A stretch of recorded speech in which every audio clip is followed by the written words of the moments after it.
Bonjour, je m'appelle William et je suis responsable UX/UI Design à l'agence D&D.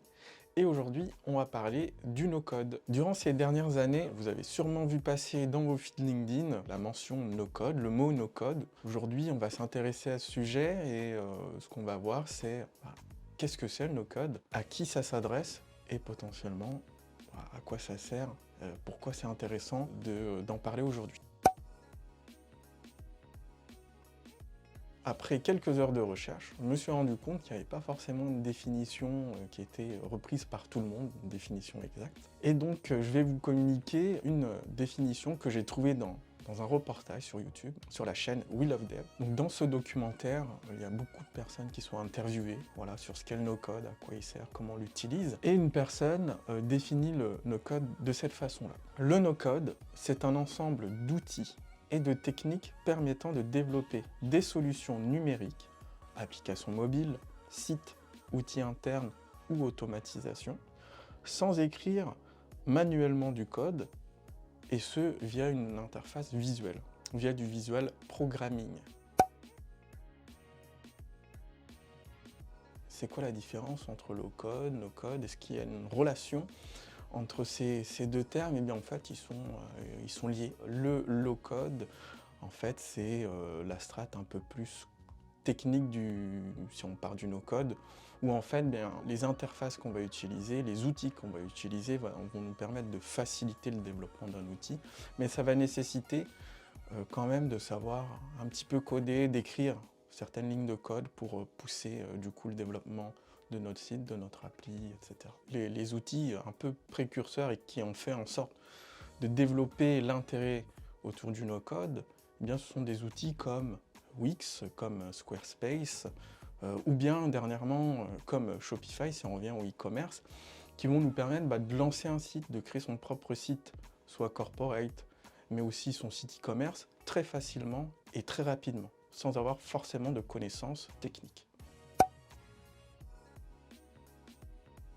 Le constat, il est simple, c'est qu'il y a énormément de besoins en développement technique et que finalement, il n'y a pas assez de personnes pour répondre à ces besoins de développement technique. Le no-code, pourquoi c'est intéressant aujourd'hui? Eh bien, c'est très simple, c'est que le no-code nous permet facilement de tester des idées, qu'on soit technique ou pas technique. Généralement, les personnes qui ont des idées, qui veulent lancer un produit, qui veulent répondre à des problématiques aujourd'hui, avec leur no-code, ça leur permet du coup de développer des choses très rapidement, de lancer un MVP. Le no-code, c'est facile à mettre en place. Je vous ai parlé de Shopify tout à l'heure, mais on peut aussi parler de Webflow qu'on utilise à l'agence. Ces outils vont vous permettre de développer, de lancer sans problème en quelques jours, voire en quelques heures, un site institutionnel ou bien votre propre boutique e-commerce. Enfin, avec le développement du cloud computing, ce qui est bien aujourd'hui, c'est qu'on a des outils en ligne qui nous permettent de collaborer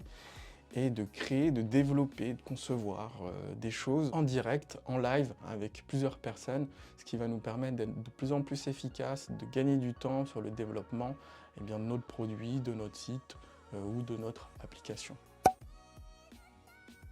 Les outils no-code, à qui ça s'adresse? Eh bien, ça s'adresse un peu à tout le monde, mais là où je trouve hyper intéressant d'utiliser ces outils, c'est quand vous êtes une société, une petite société qui n'a pas forcément les ressources ou le temps de développer des choses en interne, soit des ressources techniques ou bien le temps et l'argent pour développer des choses en interne, eh bien, le no-code va vous permettre de vous lancer très rapidement sur vos idées, de développer des choses sans trop dépenser d'argent, de tester et de voir si les choses que vous avez développées, conçues, sont viables et nécessitent d'aller plus loin. Si je rebondis aussi sur cette idée, c'est super intéressant pour les entrepreneurs, les personnes qui se lancent dans le monde de l'entrepreneuriat et qui veulent lancer leurs propres produits, leur application qui va répondre à des problématiques qu'ils ont aujourd'hui identifiées. Eh bien, le no-code va leur permettre de lancer un MVP, de lancer un premier prototype de leur outil, de leur solution, sans forcément investir énormément d'argent, demander à une personne technique ou bien de s'associer à une personne technique comme un CTO pour pouvoir développer leur idée. On a les outils qui nous facilitent la vie, voilà, pour rendre nos tâches plus confortables. Je peux citer par exemple Notion, qui est un peu le workspace all-in-one, qui vous aide à vous organiser, à créer des to-do list, et ça peut même aller plus loin. On peut créer des sites avec ou faire des bases de données.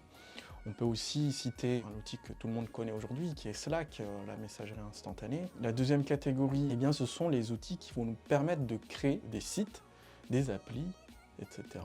en no-code. On peut citer l'exemple de Webflow pour créer des sites internet aujourd'hui, mais également Bubble ou Adalo pour créer soit des web apps ou des applications natives sur les différents environnements iOS ou Android. Enfin, on a une dernière catégorie qui est hyper connue dans le monde du no-code, qui sont les plateformes, les solutions d'automatisation, comme Zapier ou bien Make ou Automate.io, qui nous permettent de créer des systèmes d'automatisation pour nous simplifier un peu la vie. Je vais vous prendre un exemple. Je vais créer un formulaire sur Typeform que je vais intégrer à mon site Webflow, et à chaque fois qu'une personne va remplir ce formulaire Typeform, moi ce que je veux, c'est que les informations que j'ai pu récupérer sur la personne soient stockées, voilà, dans un tableau sur Notion, et qu'en plus de ça, j'ai un petit message qui soit écrit sur Slack. Donc ça, je peux le faire avec ces outils-là, en automatisant finalement des tâches de plusieurs solutions que j'utilise aujourd'hui. On vous met une petite image, voilà, du paysage des outils qui vous permettent de créer des choses sans code. Donc il y a énormément d'outils, et encore ce que vous voyez à l'écran, je pense potentiellement que c'est plus à jour, mais vous voyez un peu la diversité d'outils qui sont présents aujourd'hui sur le marché. Il faut se dire que le no-code, c'est pas synonyme de « je peux tout faire facilement ». Certes, on nous facilite la vie via des interfaces pour concevoir un site, par exemple avec Webflow, mais derrière, il y a quand même une nécessité de monter en compétences, voilà, de se documenter, de se former aux différents outils. Et selon les outils, c'est pas forcément voilà, les plus simples à comprendre ou à utiliser. Donc ça, c'est le premier point, c'est le no-code ne veut pas dire c'est facile à utiliser. Également, une chose qu'on peut citer, c'est voilà, la capacité à personnaliser, à pousser la customisation via les outils no-code, voilà, d'une application ou bien d'un site. Je pense qu'à ce niveau-là, quand vous avez un prototype, quand vous avez un site, une application qui fonctionne bien en no-code, qui crée de l'intérêt, qui répond à des problématiques, et que vous allez devoir aller plus loin par rapport à cette version-là, et bien que le no-code, il faut le mettre de côté, et qu'il faut aller voilà, sur du développement avec une vraie équipe technique pour faire évoluer votre projet, et surtout pour aller plus loin en termes de customisation, de personnalisation de votre outil. Vous l'aurez compris, le no-code a vraiment beaucoup de points forts. Ça va s'adresser aux personnes qui n'ont pas forcément un budget, qui veulent tester des choses ou se lancer tout simplement dans leur projet. Donc ça leur permet de créer un site e-commerce, une application, ou même de lancer un prototype d'un service sans forcément investir énormément d'argent. Et ça, c'est vraiment intéressant pour les entrepreneurs ou bien les sociétés qui n'ont pas l'argent ni le temps de faire ça. C'est intéressant aussi le no-code parce que ça nous ouvre des possibilités presque illimitées aux personnes qui ne savent pas forcément coder, qui n'ont pas forcément aussi envie de monter en compétence, de devenir un développeur demain. Et enfin, une des choses que j'ai à vous dire, c'est qu'il ne faut pas associer le no-code à hyper accessible. Voilà, c'est pas parce que derrière on va créer des applis, des sites via une interface visuelle que ça ne nécessite pas de passer du temps à monter en compétence sur la solution, sur l'outil qu'on va utiliser pour faire les choses bien sur votre projet. Sachez que l'agence vous accompagne sur le développement de sites internet via Webflow, donc n'hésitez pas à checker notre site internet pour en savoir plus. Et si vous êtes intéressé par d'autres contenus plus techniques ou bien de conseils dans le e-commerce, n'hésitez pas à regarder aussi nos autres vidéos sur la chaîne.